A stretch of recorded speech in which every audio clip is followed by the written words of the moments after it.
Welcome to Kamala's fantasy.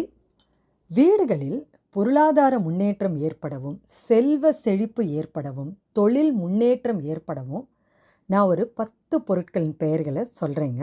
அந்த 10 பொருளில் நீங்கள் ஒரு 2 பொருள் வாங்கினா கூட போதுமானதுங்க. இந்த பொருளை எப்போ வாங்கணும் அப்படின்னு நீங்கள் பார்த்தீங்கன்னா, வைகாசி விசாகம், அதாவது முருகப்பெருமானை வழிபட வேண்டிய ஒரு நாள்.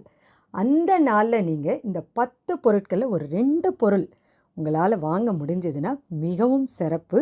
வீட்டில் நல்ல செல்வ செழிப்பு ஏற்படுங்க.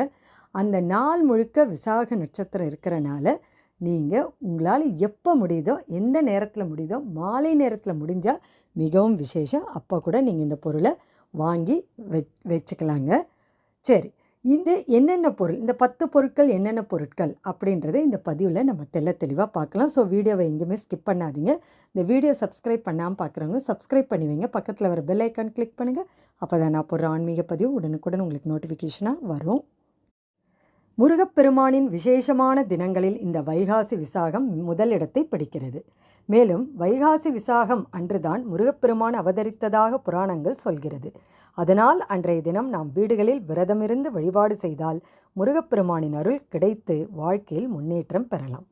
அதோடு முருகப்பெருமான் அவதரித்த வைகாசி விசாகம் அன்று நம்முடைய குடும்பங்களில் செல்வம் பெருக வீடுகளில் வாங்க வேண்டிய முக்கியமான பொருட்களை பற்றி இப்போ நம்ம பார்க்கலாங்க. வைகாசி விசாகம் அன்று முடிந்தவர்கள் கட்டாயம் முருகன் ஆலயம் சென்று வழிபாடு செய்வது அவர்களுக்கு வாழ்க்கையில் மிகப்பெரிய மாற்றத்தையும் முன்னேற்றத்தையும் கண்டிப்பாக கொடுக்கும். முடியாதவர்கள் வீடுகளில் இருந்தபடியே விளக்குகள் ஏற்றி வழிபாடு செய்யலாம். அதோடு முருகனின் மந்திரங்கள் சொல்லி வழிபாடு மேற்கொள்ளும் பொழுது நமக்கு வாழ்க்கையில் உண்டான தோஷங்கள் விலகுகிறது. அன்றைய தினம், அதாவது நாம் என்னென்ன பொருள் வாங்கணும் அப்படின்றத இப்போது பார்க்கலாங்க. அன்றைய தினம் மாலை வேளையில் கல்லுப்பு நீங்கள் வாங்கலாம். அடுத்தது துவரம் பருப்பு, நாட்டு சர்க்கரை இது குருவோட அம்சம். வெள்ளை சர்க்கரை இதை நம்ம வாங்கணுன்னா சுக்கிர அம்சம்.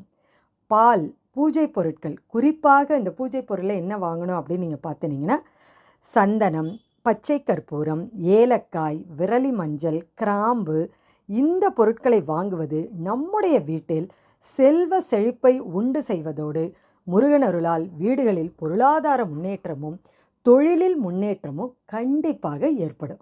இந்த பொருட்களில் உங்களால் எந்த பொருள் வாங்க முடியுதோ ஒரு 2வது நீங்கள் வாங்கினா கூட போதுமானதுங்க.